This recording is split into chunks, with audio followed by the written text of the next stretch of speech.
The world didn't pay attention until now when African leaders said that the UN was behind terrorist attacks in Africa, because it was hard to believe that a group set up to keep people from fighting would be involved in terrorism. The UN may have taken advantage of this feeling in Africa to do sneaky and shady things there. Congo is the best example of how the UN has carried out tens of missions and operations to help Western goals, but these operations were also done for other odd reasons. This was shown by Yoweri Museveni, who is the president of Uganda, and used to be in the military and knows more about the UN than anyone else. He recently made it clear that the UN was doing something in Congo that many people would find strange. In the West, people are free to say what they want, even if a former government figure speaks out against the government. It matters what he says, especially when he makes a good case. But when it comes to Africa, Western leaders don't pay attention to what African officials say. Even when the head of an African country speaks out against Western countries' arrogance, they are not heard. They will be heard this time, though. Not long ago, Yoweri Museveni, the president of Uganda, said that the UN was supporting terrorism in the Democratic Republic of the Congo and making things worse in several Sahel countries. He did use words like conservation of terrorism to talk about U.S. military operations, which were, ironically, meant to fight terrorism in the first place. He said that in Africa, some of the people who are trying to be world cops either start or keep terrorism going. Some of these people were to blame for the unrest in Libya and the Sahel countries around it, such as Mali, Burkina Faso, Niger, Nigeria, and Chad. For 20 years, the UN has been working on a project to stop terrorism in eastern Congo. This project is run by certain groups through corrupt bodies like the Security Council. He also said it was strange that the UN has been able to watch and live with killers of Congolese and Ugandans in eastern Congo for the past 20 years without raising any concerns. They have created a free space for all sorts of individuals to gather, train, steal resources from Congo, kill Congolese citizens, occasionally target Ugandans, and undermine the economic future of the Great Lakes people. Museveni said he would work with the Congolese government to get rid of the Allied Democratic Forces, ADF, which are terrorists who have attacked both countries many times. Miss Susan Namondo, the UN resident coordinator, refused to comment because she had not seen the statement and was traveling. Since 2010, a little more than 17,000 UN workers have been sent to the DRC to help with the UN Organization Stabilization Mission in the DRC, also known as MONUSCO. You should know that MONUSCO is allowed to do whatever it takes to carry out its duties, such as protecting citizens, aid workers, and human rights activists who are in danger of being hurt. But instead of doing what they're supposed to do, the UN troops use total force in secret operations. You should know, though, that this isn't the first time Museveni has said the UN hasn't done enough to bring peace to the eastern DRC. He said that rural-based terrorism and banditry had been beaten in his 2018 State of the Nation speech. However, he also said that the ADF terrorists were still in Congo and were being protected by the UN and the Kenyan government. Uganda has said that the ADF is responsible for several killings in Uganda, including the deaths of 2 foreign tourists in Queen Elizabeth National Park. Museveni also praised the Uganda People's Defense Forces, UPDF, for stopping strikes that were planned for the Nyege Music Festival. This showed how strong Uganda's security system is. The attack was mostly put on the Allied Democratic Forces, ADF, a Ugandan rebel group that has been hiding out in the dangerous woods of eastern Congo for years. In a message to UN inspectors, Museveni said that the UN is to blame for keeping terrorism going in the Democratic Republic of the Congo. We still don't know who is behind the ADF or how this rebel group stays together when they are up against UN troops from around the world. This is when you think it's not possible unless the UN troops have been told to act like they are facing terrorists, though they should make sure they get rid of enough of them so that a good number of them can survive and grow back. As of right now, UN Secretary General Antonio Guterres said that the attack was the worst on the world body in recent history.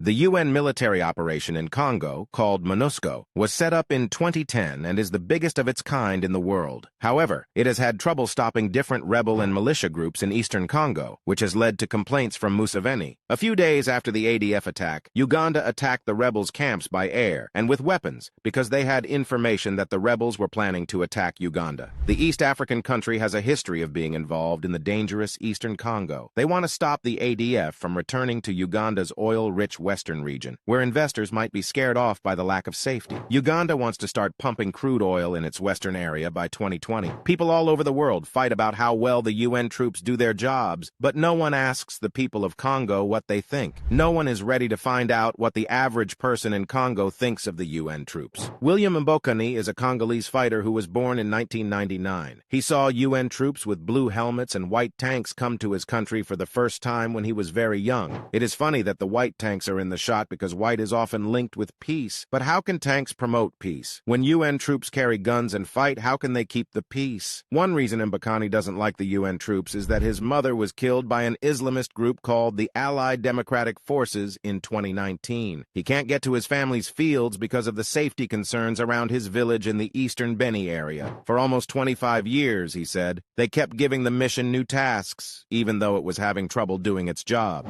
He said that things are getting worse instead of better. Mbakani is one of many people protesting against the UN mission, which is also known as MONUSCO in French, and is one of the biggest and most expensive peace efforts in the world. In the past few weeks, these protests have turned violent, with 36 people killed by police killing citizens, including 4 blue helmets. He said that seeing MONUSCO shoot at people when it was sent to protect them hurts and makes him cry. A 28-year-old organizer and protester from the civil society youth group Lucha named Jean-Pierre Kasareka Migetsi said that the UN should hold troops accountable for killing civilians and pay the families of those killed. Before the protests, MONUSCO had planned to leave the DRC by 2024, but only if security got better there. But the recent rise in anger has made the Congolese government think again about this plan. In MONUSCO's first few years in DRC, a power-sharing agreement was signed, which ended the terrible wars of the 1990s and early 2000s. However, later on, there were more than 100 armed groups, and more than 5 million people had to leave their homes because of the fighting. Recent polls show that most people in North Kivu and the nearby province of Ituri want the mission's 12,000 troops to leave right away. The Congolese government has also allowed other foreign military interventions to fight armed groups. One of these is a possible force from the East African Community, which the DRC joined in March. Protesters are aware of the negative effects of colonial rule and ongoing regional meddling, so they are cautious about inviting more outside help. They say that the same national troop contingents that make up a big part of MONUSCO would probably be part of an East African Community force. Peacekeeping forces sent by the UN to Africa are currently facing big problems in the African countries that want them to leave.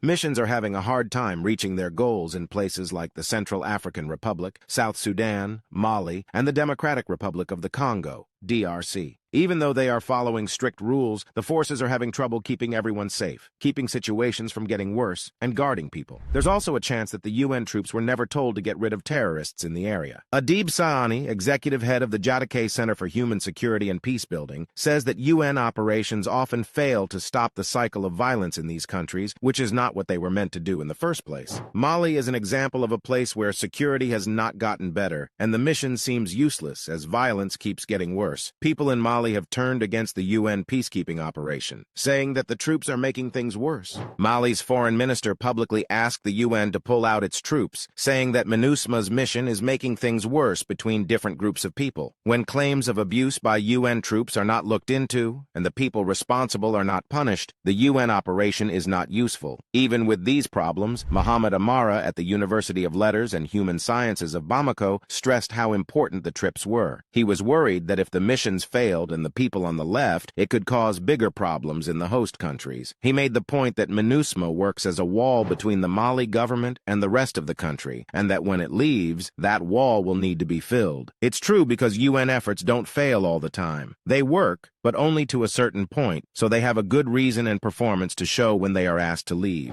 Besides that, their goal is never to get rid of all attackers in African countries for good. They wouldn't stay if they did that. The Secretary General of the UN, Antonio Guterres, said that terrorism doesn't care about age, culture, religion, country, or location. He was especially worried about the situation in Africa, where hopelessness, poverty, hunger, a lack of basic services, unemployment, and changes to the government that are against the Constitution make it easy for terrorist groups to spread across the continent. The internet makes it easier for deadly ideas to spread around the world. But everyone knows what the trouble is. The UN is supposed to solve this problem, which is what everyone wants from it. Even though the UN has troops all over the world, the fact that its peacekeeping efforts failed makes it clear that it never wanted them to work. It could run it like the UN operation in the Congo, which began in response to the crisis in the Congo in 1960 if it wanted to. You should know that this mission was sent to Congo Congo because of the chaos that happened thereafter, it got its freedom from Belgium. It caused chaos, so Belgium stepped in under the guise of saving Belgian citizens and returning order. On July 14, 1960, the Congolese government asked for help, and the UN Security Council responded by passing Resolution 143.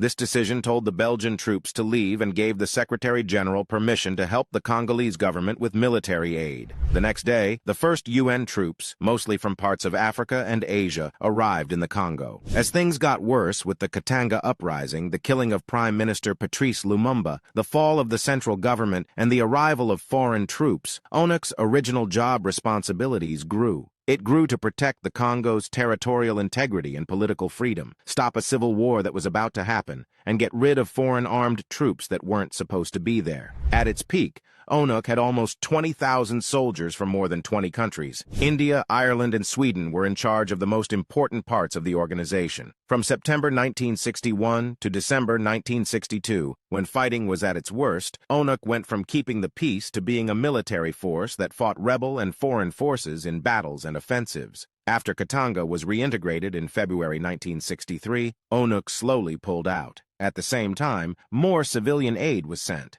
making it the biggest UN effort to help at that time. On June 30, 1964, all UN employees left their posts. This project showed what the UN could do if it had good goals, even though it had some problems. What we see now, though, is very different. The operation in the Congo was meant to achieve 4 main goals set by the UN. To start, bring back law and order. Second, to keep other countries from getting involved in the situation. The third reason is to help the country's economy grow. And fourth, to get things back to normal. However, the UN was criticized in many ways while it was involved in the Congolese situation, especially when it comes to how to handle things like Lumumba's death and Katanga's independence. After Lumumba's death, the criticism got worse, and many people said that the U.S. should have done more to protect the Prime Minister. During a major protest in New York, African-American protesters broke into the UN building and caused problems in the General Assembly. The office of the UN in Belgium was also hit. The killing of Lumumba showed that the UN mission was just protecting Western interests,